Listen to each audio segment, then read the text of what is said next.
Well, good morning, everyone. Good evening for those of you who are in Central Asia, and welcome to this new seminar of the Central Asia program at GW virtually.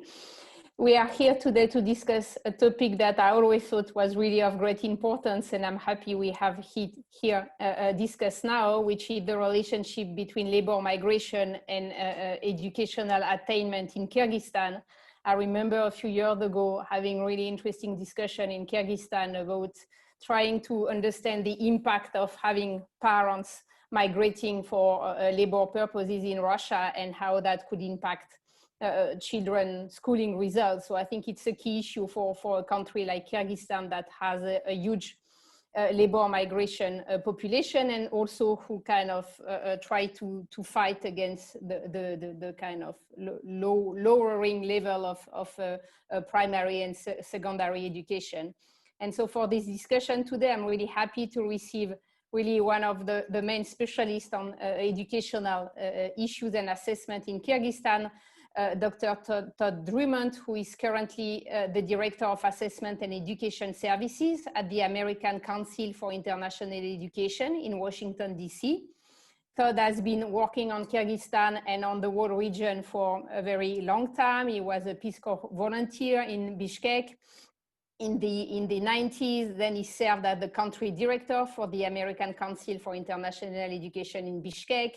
He worked as the principal researcher in International Standard and Assessment Division at the American Institute for Research, and he has been covering the post-Soviet region, but not only, he also worked on some African and South Asian countries. So Todd, it's a great pleasure for us to receive you today to discuss parental labor migration and educational attainment in Kyrgyzstan, and I give you the floor for the presentation, and after that we will open the floor for discussion, and I think where we'll invite people to ask questions either on the chat box or to unmute themselves and ask the question at the end of your presentation. So once again, Todd, welcome, and the floor is yours. Great, thank you so much, Marlene. Let me pull up my screen here. Can everyone see the slides? Yes. Okay, great. So thank you so much for having me. It's a real privilege to be able to speak today to this group of Eurasian specialists, and I'm really appreciative of the GWU series, which is so active and been doing so many, hosting so many great presentations over the last several months, keeping us all very entertained during COVID. So my name is Todd Drummond, and as Marlene said, I've been working in Central Asia for some time now. And today I'm going to talk a little bit about a research topic that's been something I've been working on for a while and had to continue to, it's evolved a little bit and developed over the last year or so. We've made some improvements along the way. And this is a subject that's been needing attention for obvious reasons because of just the sheer volume of migration from labor migration from Central Asia to other parts of the world. I'm going to briefly, oops, let me see here, my slide. Oh, there we go. So in about 25 to 30 minutes, I'm going to just talk a little bit about the research, some of the relevant contextual literature. And I'll walk you through the methods and the analytical approach that we've used in this study. Then we'll talk about some of the findings and hopefully have a discussion, a very rich discussion.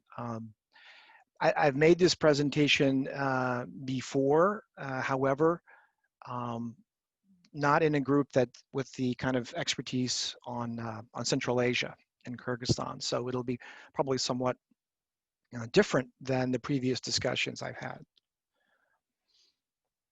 So a little bit about why this is important.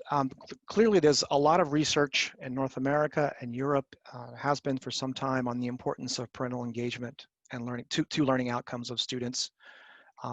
Fairly well established that parents play a crucial role in two kind of overall domains, and that first one is academic achievement, just in terms of the things that parents do, helping students to learn, providing them with home tutoring, so to speak, and support in the area of academic achievement. And then there's also, as important as the academic side, what Clinton, Hattie, and Dixon have called the language of school, helping parents help children learn the language of schooling. And this is more about the role that parents play in helping children negotiate all of the cultural, normative, and social aspects of schooling that are so important for success. The challenge we have in Kyrgyzstan is that we have a high number of parents that are absent due to labor migration. Many of you probably know the proportion of citizens working abroad is nearly the highest in the world. It's up there battling with Nepal and Tajikistan and some other countries. But from a population of 6 million people, there's different estimates, and they tend to vary based on definition of how you're defining labor migrant. But I've seen estimates from 750,000 up to as many as 1.5 million Kyrgyz citizens that are working abroad. Those numbers are also probably, there's a lot of noise there because there's a lot of coming and going that might not get counted. There's a lot of going that is not actually coming and going. Some people go with intentions to perhaps do short-term seasonal work and just may not return. And that's especially the case for Russia and Kazakhstan, where, as many of you know, there are cities in Russia that have sizable proportions of Kyrgyz citizens that went and just found economic and opportunities there that made them stay, and they didn't return to Kyrgyzstan.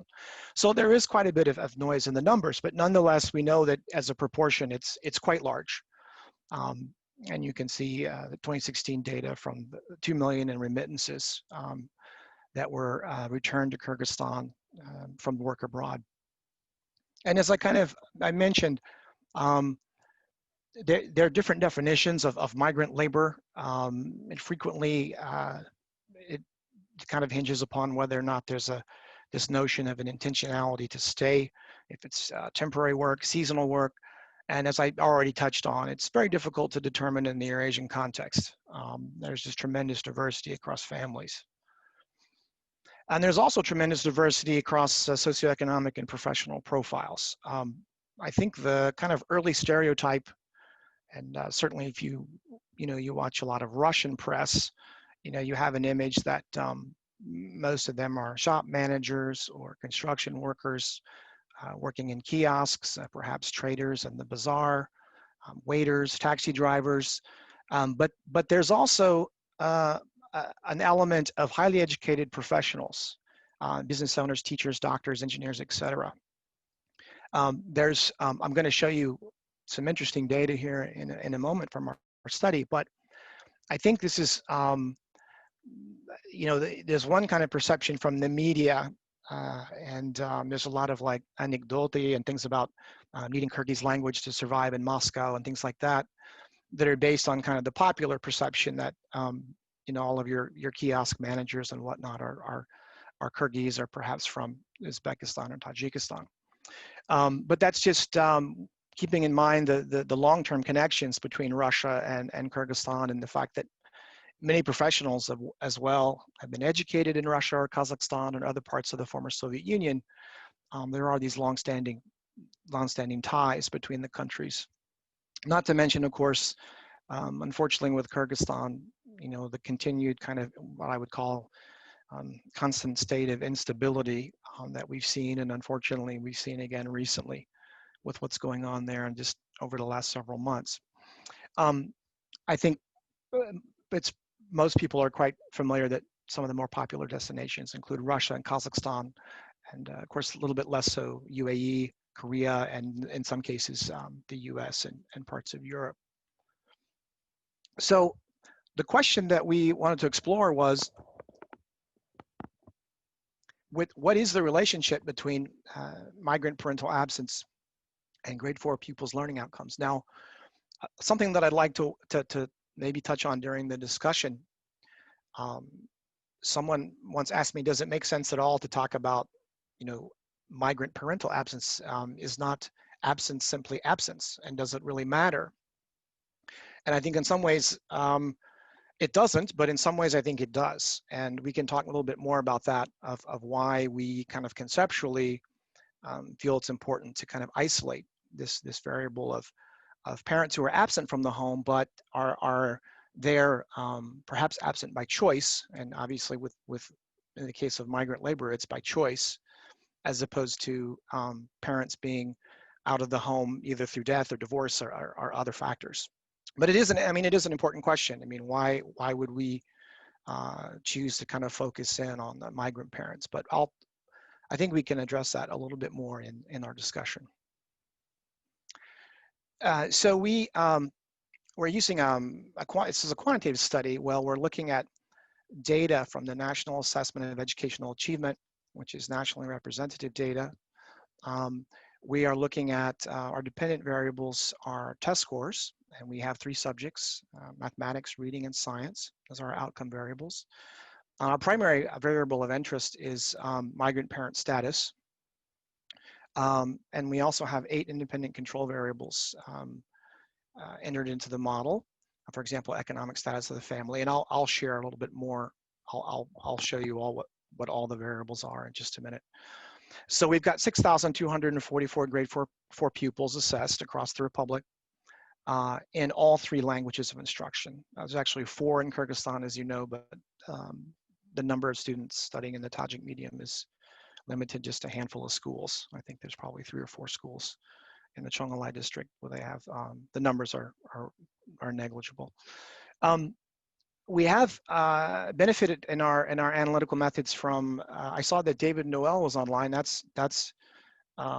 like to take the opportunity to thank him for providing some feedback on an earlier proposal that I did when we were using SPSS software, which has some limitations.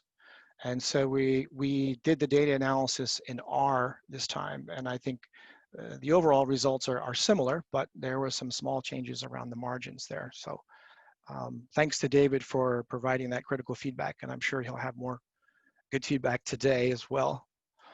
Our primary variable interest, as I mentioned, and this is coming from a survey. So in addition to the actual student assessments, there is a pupil survey.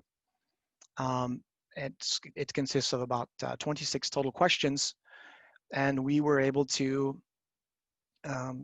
get our question of interest entered into the survey, this is basically how it reads. Which of your parents are working far from home in a different country or city at this time? Please select one answer choice. So this is the prompt that the students would see, and the choices are mama, papa, mama y papa, or neither mama nor papa. So I mentioned that I would quickly explain what the variables that we use in our model. Obviously, the student variable interest is the migrant parent absence, and as you can see, there are several options there. There was the 4 options that I just showed you. Economic status of the family, the demographic of where the kids are living, gender, access to books in the home, amount of help, adult help with schoolwork, and kindergarten attendance. Kindergarten attendance is one of those variables that is frequently highly correlated with performance and outcomes, certainly in North America and in other contexts as well. And so we thought it would be important to include that one as well here.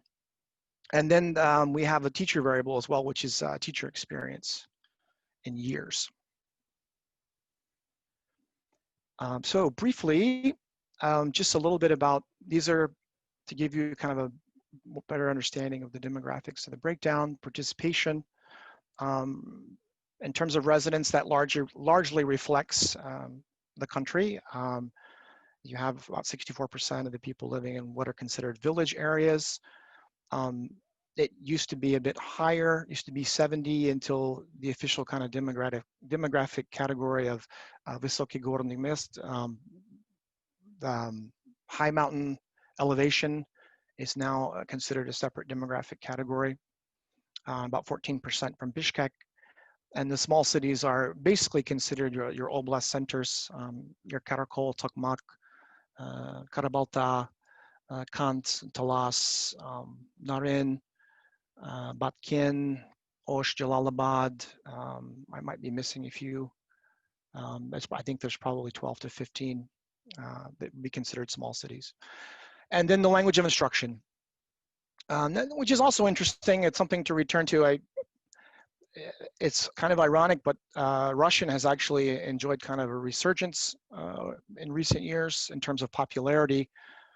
Alan DeYoung and some others have kind of, in their studies, their qualitative studies have found that there still is a large perception or demand for Russian language of instruction, not only because it continues to be important for higher education in Kyrgyzstan and be still kind of a language of cultural and political capital, but also because I would argue that this incredible outflowing of migrant labor, I mean, the majority of them are going to Russian-speaking countries. So even youth who may have stopped with a 9th grade education, if they intend to migrate to Krasnoyarsk or somewhere, you know, they want to, parents may feel it's important that they have Russian language skills as well. So this, of course, does not reflect, as you know, the demographics of the country. I think the actual proportion of ethnic Russians in Kyrgyzstan now, I believe from the latest census data was around 6 or 7%. Ethnic Russians, and then Ukrainians and some other European groups are very negligible, not a high number. But in terms of language of instruction, you know, 35%, 33% probably consistently are studying in the Russian language. And this 37.9 might be slightly, it might not be an exact reflection of in terms of representativeness. I personally believe the actual number is around 33 to 34%, but it depends on how you have to kind of parse it carefully, because as many of you know, there are different language tracks in different schools. There may be 3 language tracks in a school. There may be 2 language tracks in a school. It's not just Russian language schools. It may be Russian and Uzbek, Russian, Kyrgyz and Uzbek, Kyrgyz and Russian. And the other interesting thing here is the percentage of Uzbek. This is also a kind of a sensitive and controversial issue, because since the 2010 OSH issues, there has been what I kind of define as Kyrgyzification of the Uzbek language schools and the language tracks.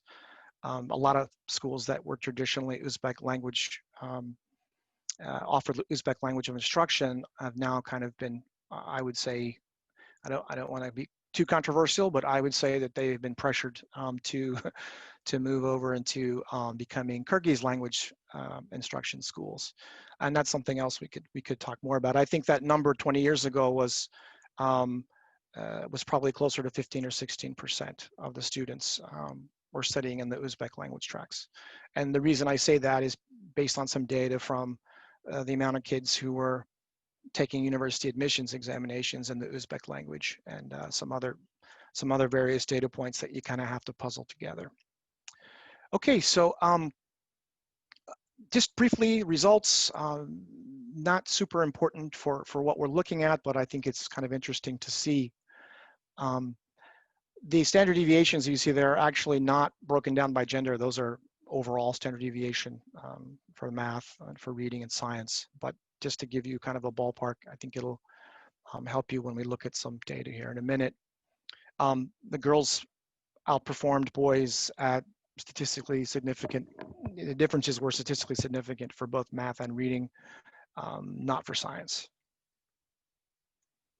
And there's actually some interesting data that the math gap has been growing over the last 20 years. If you look at some of the other indicators, educational indicators in Kyrgyzstan, in other words, there was more parity with math, and the gap has grown to favor girls over time. And they've always done better in reading and like словесно-логические, verbal components, родной язык, and all those things that related to reading skills. So we're getting into some results that are of interest to us. Percent noting a category of parents working abroad. So again, you had the choice of mama, and papa, or none. And so this is what we found. 7% responded they had the mother abroad, 11 for father, and 10% had both. Which I think is even more interesting when we break that down by region or province. And you can see that in the southern provinces in green, the percentages are a lot higher. In blue is the northern provinces, Naren, Bishkek, Istiklal, Talas, and Churi Oblast, and then the green is the southern provinces. This is something that I think is worth coming back to again, and I think we'll talk about a little bit more because I mentioned at the outset that sometimes there's a stereotype that persists that this demographic is composed of less educated cohorts, perhaps, and perhaps poverty is driving a lot of the migrant decisions, and clearly opportunities for employment are driving decisions to leave. But according to this is according to the economic status scale that we have in the study, which I'll explain a little bit more. It's basically what I call a goodie scale, which is kind of a tally of all the goodies that you have in your home. So for example, if you have, and you'll see this commonly in educational research, if you have a computer, if you have a cell phone, electricity, TVs, various 12 kind of household products that would be serve as proxy indicators for economic status. And the higher you score on that scale, it's considered an indicator of wealth. I think the challenging thing for Central Asia, which I'd like to talk a lot more about, is that, and the choice of the term economic status rather than socioeconomic status, unfortunately, on my chart, it says SES, which is socioeconomic status. But we've intentionally said economic status because unlike North America, where there tends to be, there's been a lot of research that shows that there are strong correlations between education level and income, for example. In Central Asia, that's not necessarily the case, and I would argue it's increasingly not the case because some of the more historically socially prestigious occupations like medicine, education, having a Ph.D. are actually not very remunerative. And it's more likely that you can become a millionaire by being, being a trader and selling products, an importer. And you could have a 9th grade education and you could, so we did look at correlations because we have both economic status and demographic status and some other things in our variables.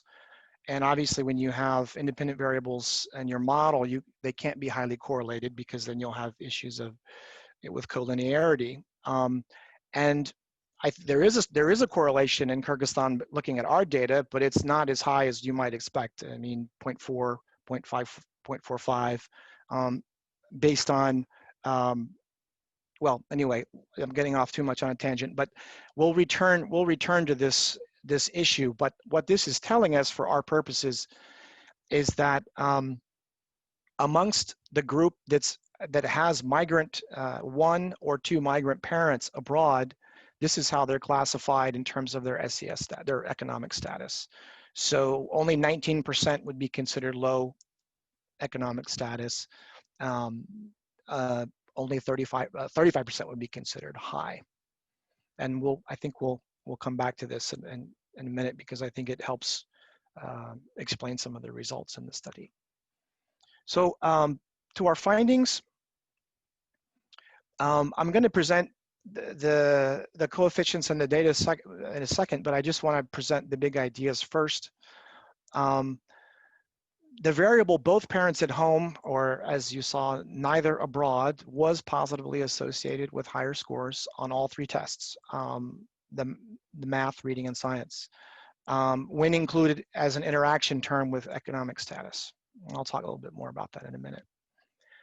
At the same time,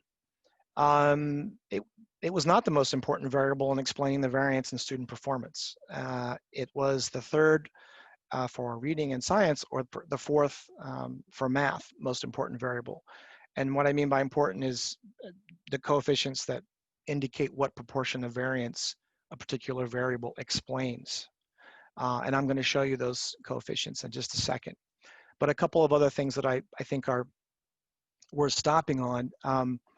I think that the urban-rural gap is still important, but as I started to touch on, independent of economic status, and I guess what I mean by that is, you know, these variables, economic status and urban-rural, are not as highly correlated as you might think, and there may be other things going on there. One, you may have a lot of rural folks who actually, either because of their migrant status, that on the economic indicator score quite well in rural areas, and you have a lot of urban poor as well. And you also have, I think, the demographic itself of migrants is quite mixed as well in terms of professional background and status. So it gets a little bit muddy and hard to disentangle, but I think my point would be we shouldn't assume that the urban-rural categorization is perfectly synonymous with, you know, it's not perfectly related to the economic, as an economic status. I mean, you can't say urban means wealthy and rural means people who are struggling in poverty. I don't think that's the case. A couple of other important things, kindergarten attendance was not associated with higher scores.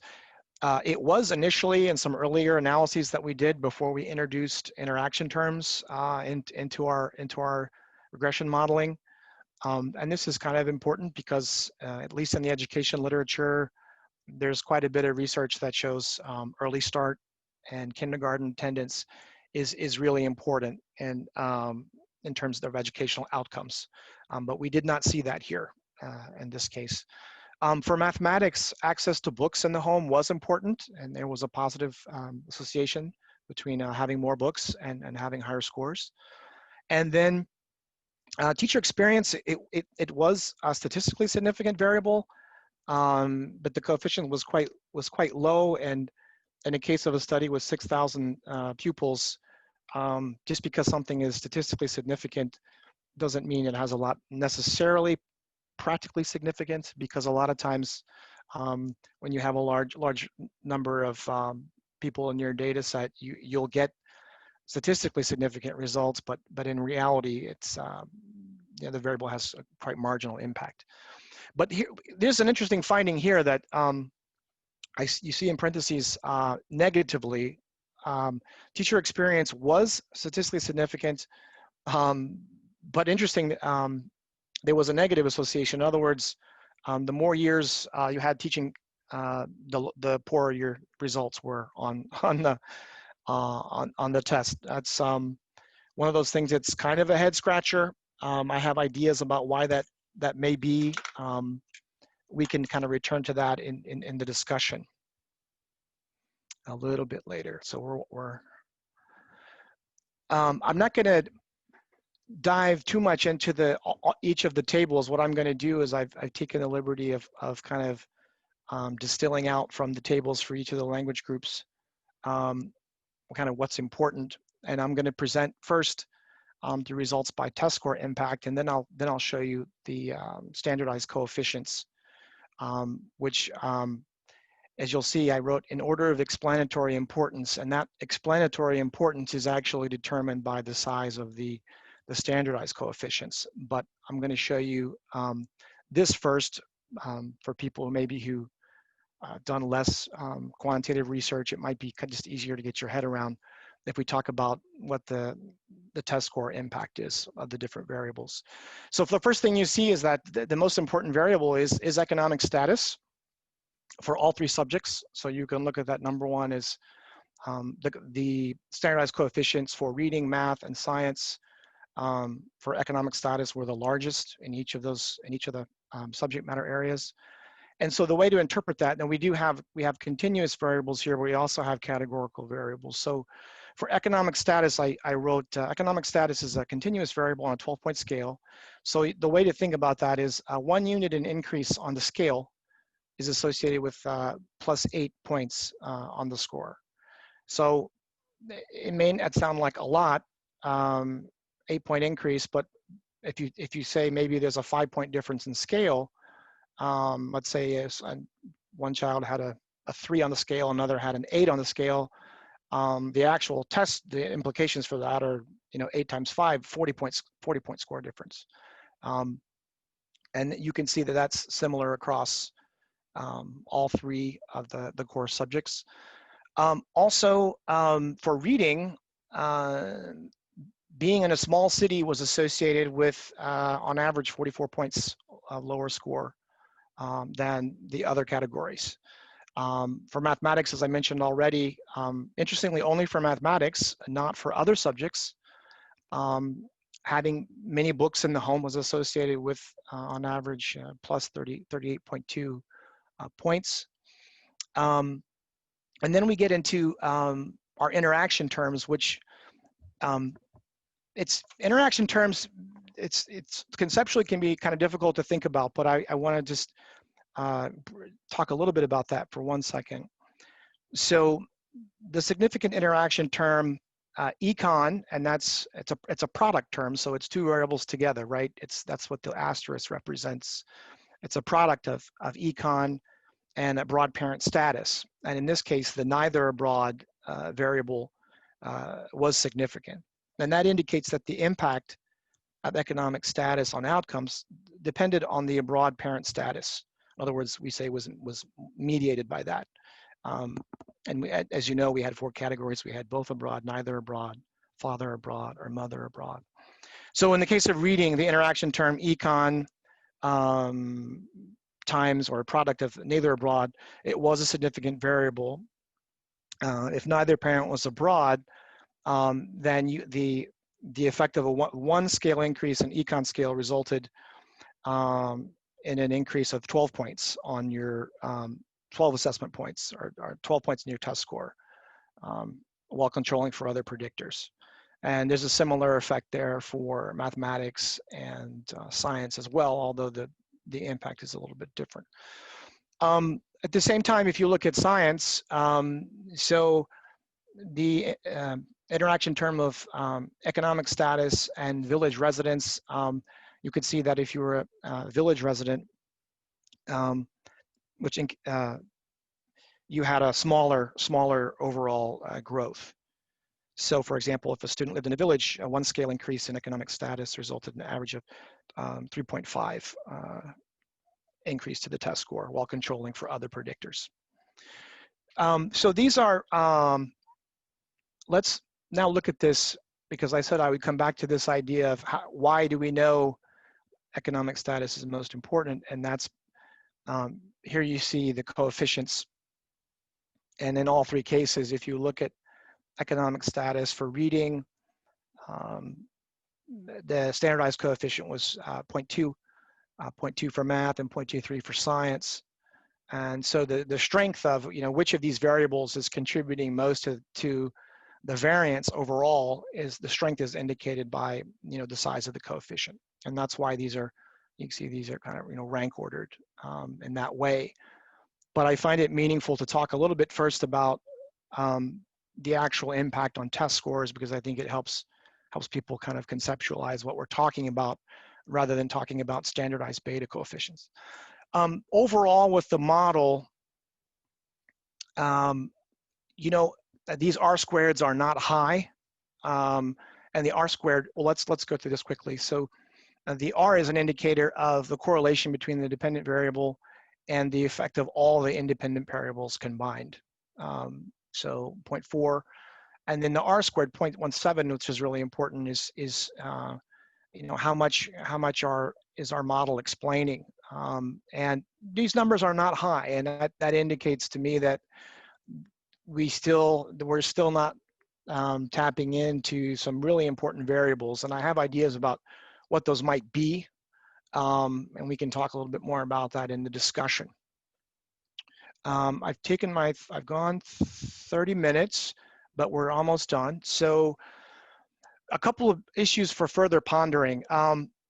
This is something that, it occurs to me, it's kind of obvious and self-evident, but if economic status still explains the most variance in outcomes, and parent migration leads to improved economic outcomes, obviously you could say, well, if you want your kids to do better, economically, improve the status of your family economically. And yet having both parents at home is also important. So there's some tension there. How do we kind of come to terms with that? And then the other methodological issue is what I've kind of touched on, and that's something that I hope to get feedback on from this community of scholars, because you're all Eurasianists, and I think you kind of recognize the issue, is disentangling when you talk about status in the family, what's your proxy?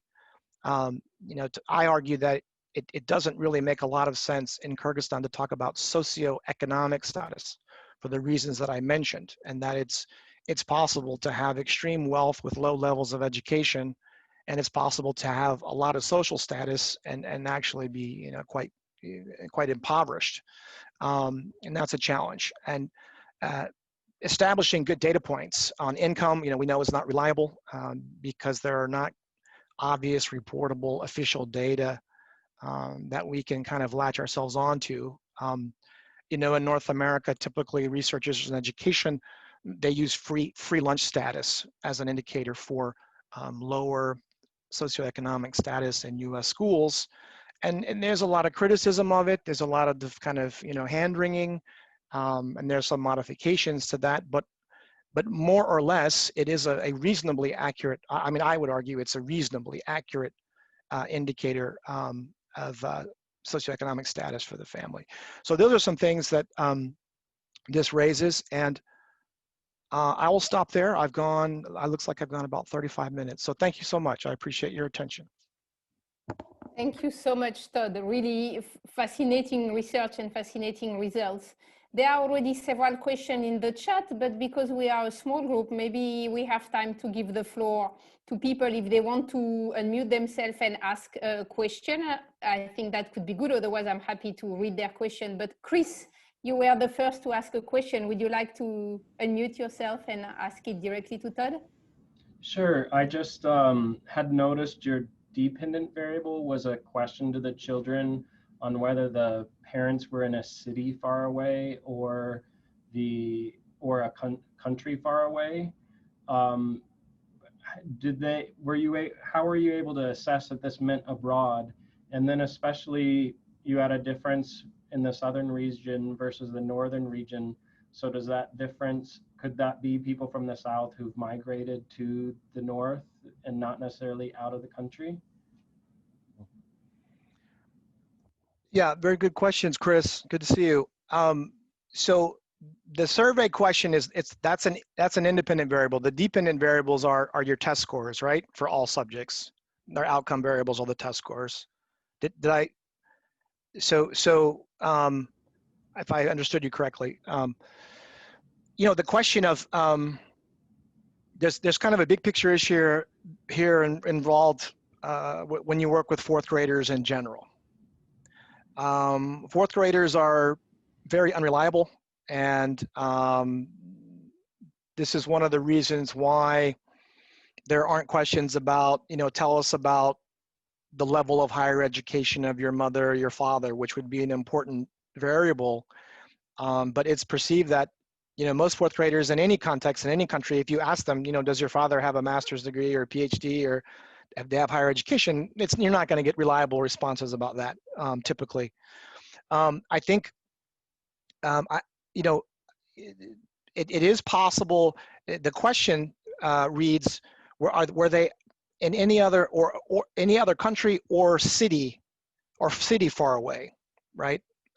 We can. Do I need to go back to that? I could maybe pull that up. So in theory, Chris, yeah, you could be from Narin and your parent might be in Bishkek, right? So I guess I guess in that case, you know, you would be considered more of an internal migrant, right? And I think I think it is a little bit muddy because, you know, again, defining, you know, migrant status is very difficult.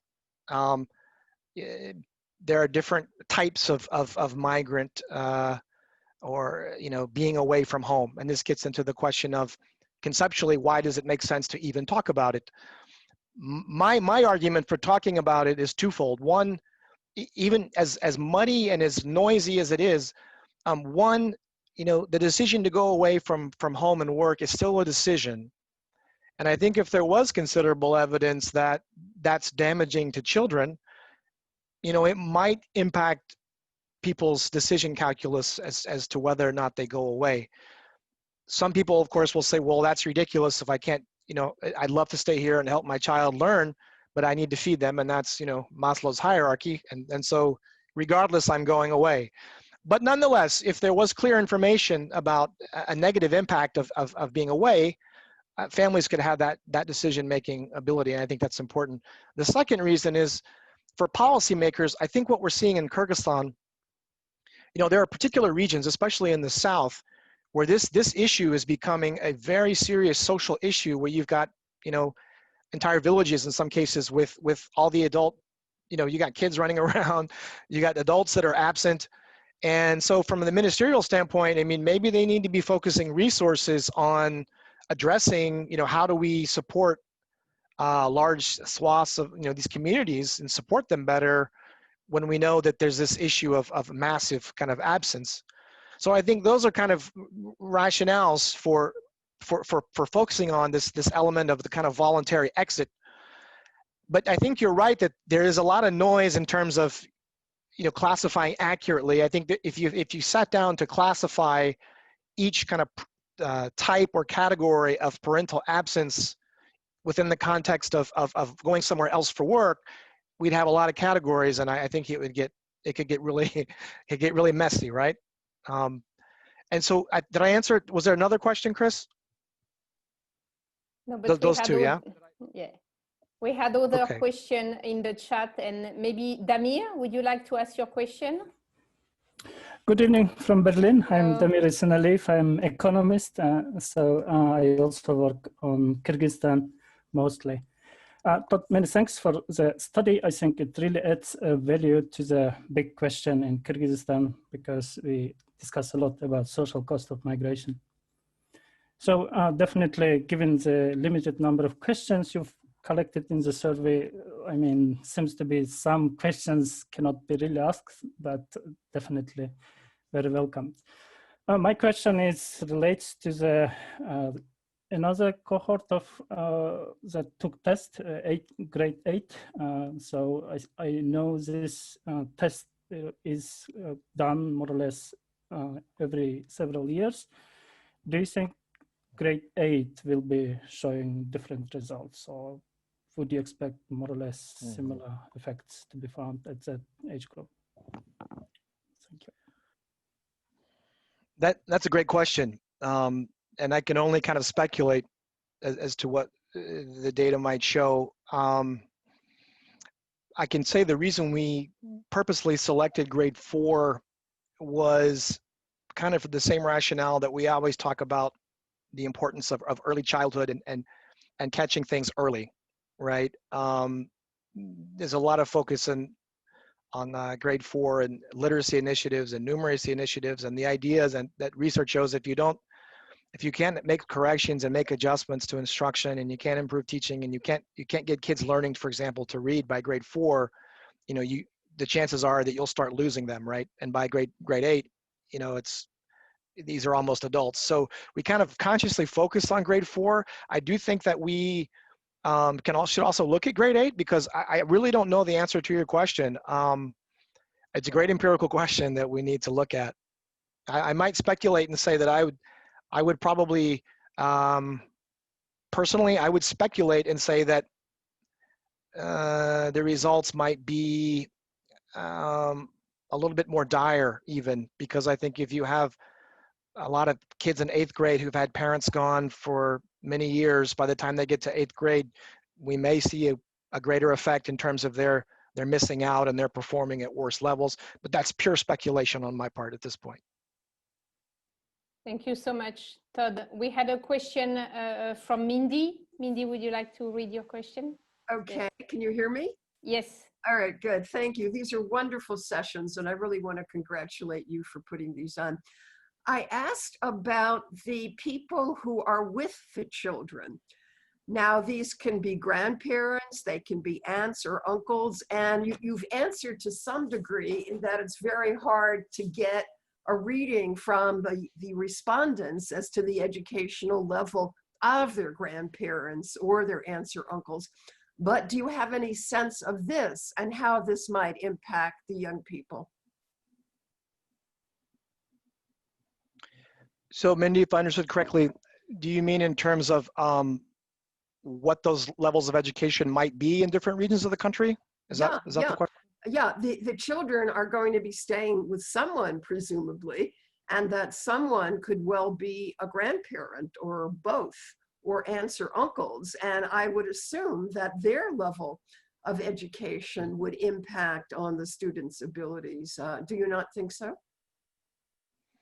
Absolutely. I think, and that's a missing variable here that I think could have a lot of explanatory power if we knew. You know, it's pretty clear from the demographic data in Kyrgyzstan that, you know, people with higher education tend to, you know, be found in urban areas like Bishkek. And so the proportion of those people that had higher education, certainly graduate degrees, are probably primarily now living in major urban areas. But it's an issue that I think would provide a lot of explanatory power because, so you could have parents that may not even score high on the economic status indicator, but if they have higher education, they may be more adept at focusing on working with their kids to ensure they get education, right? They may be better at helping them with academic achievement. They may be more insistent on making sure they do their studies and don't just get caught just doing their chores and working out of school and other things. So I think it's a crucial variable, and it's unfortunate that we don't have that, but it's a crucial variable. Okay, next time.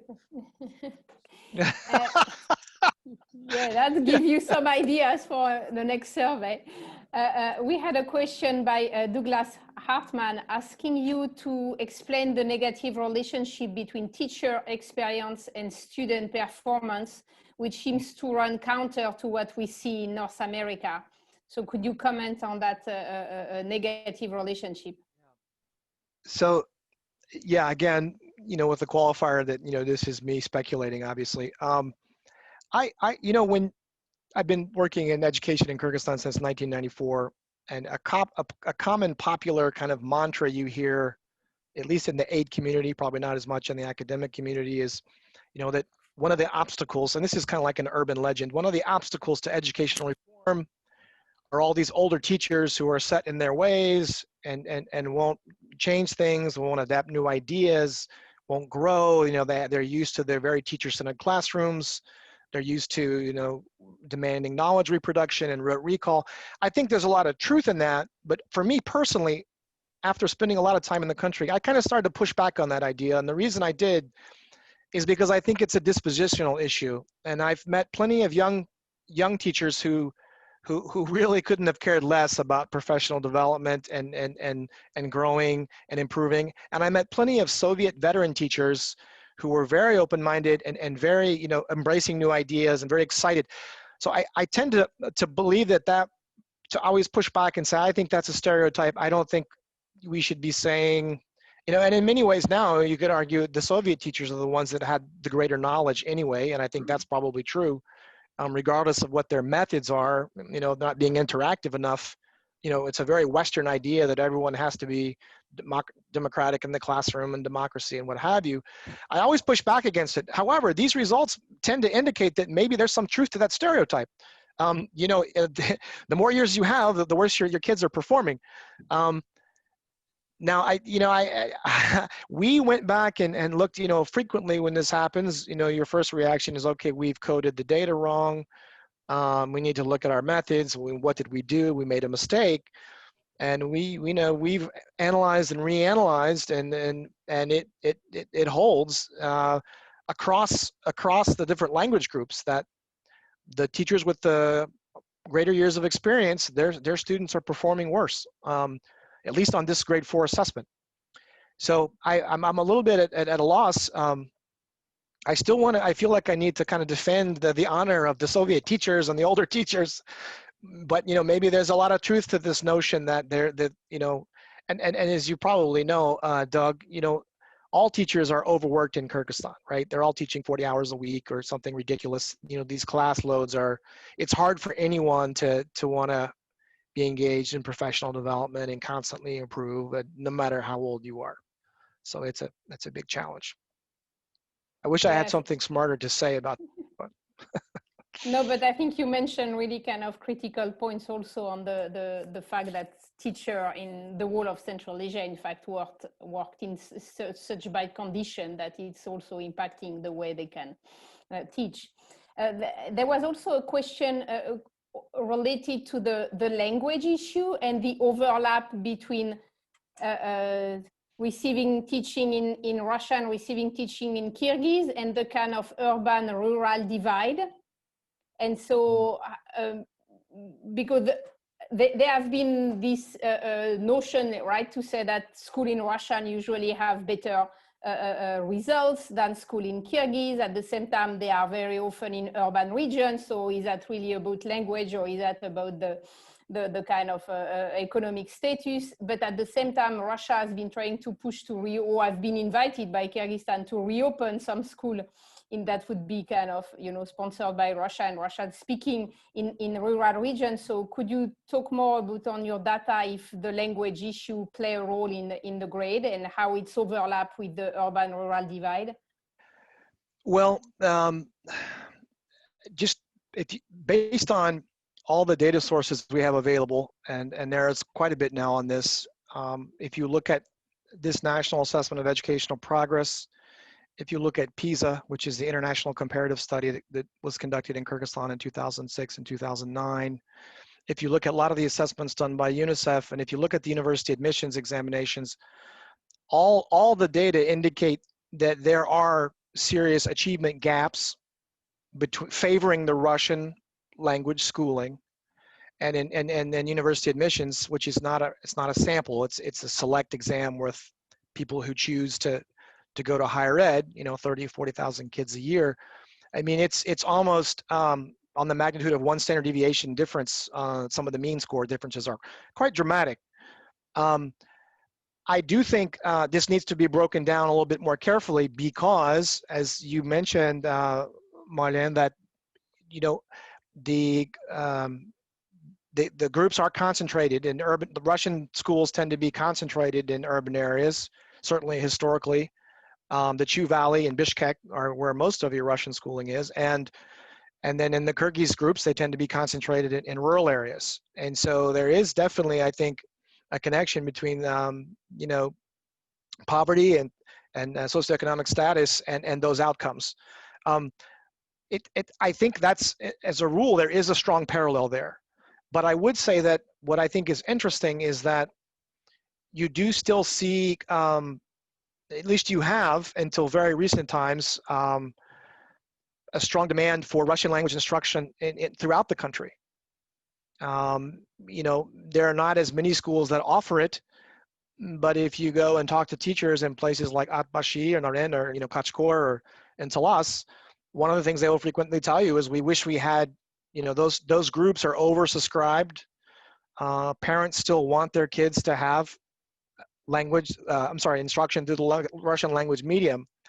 And so there are a lot of schools, I would call the kind of elite schools in the small towns and in the regions like Karakol, for example, Karakol school number 1. A lot of the schools where, there are Russian language tracks that perform well throughout the country. Now they're proportionally, it's a smaller number of them, but there is somewhat of a spread throughout. It's not only Bishkek, it's not only the Chu Valley.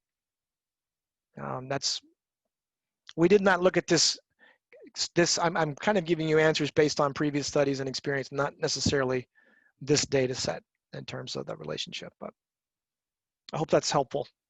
Very much. Thank you so much. We have a few minutes left. Do we have anyone in the group who would like to ask a question? Hi, can you hear me?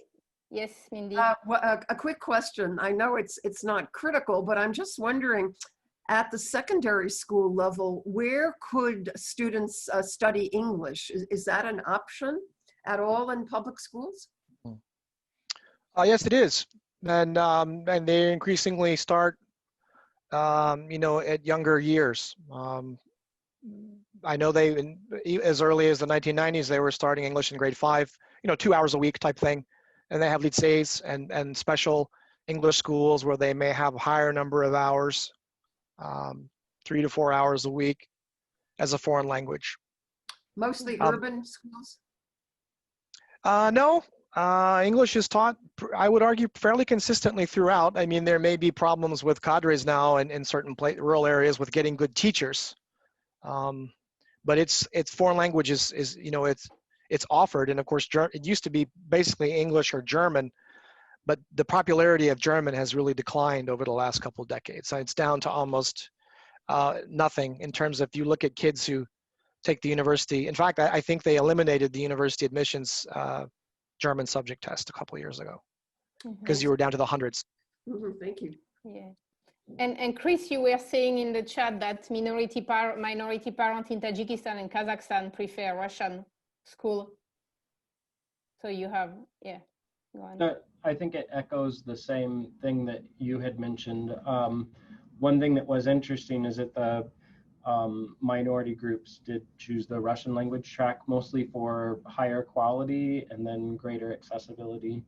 And then in the case of Tajikistan, a lot of the Russian language tracks were able to get high quality materials specifically from Russia. So their learning materials were even higher. So the parents valued that as well.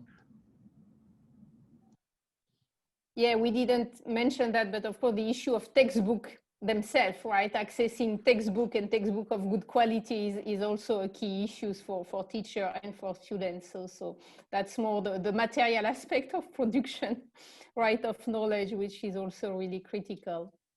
Well, we will be running out of time already, so I wanted to thank you, all of you, to be here today, and a big thanks for Todd for sharing its really great research on the region. We hope we will be continuing looking more at the educational aspect of what is happening in Central Asia. So Todd, once again, thank you for sharing all this great information with us, and thank you everybody for being here.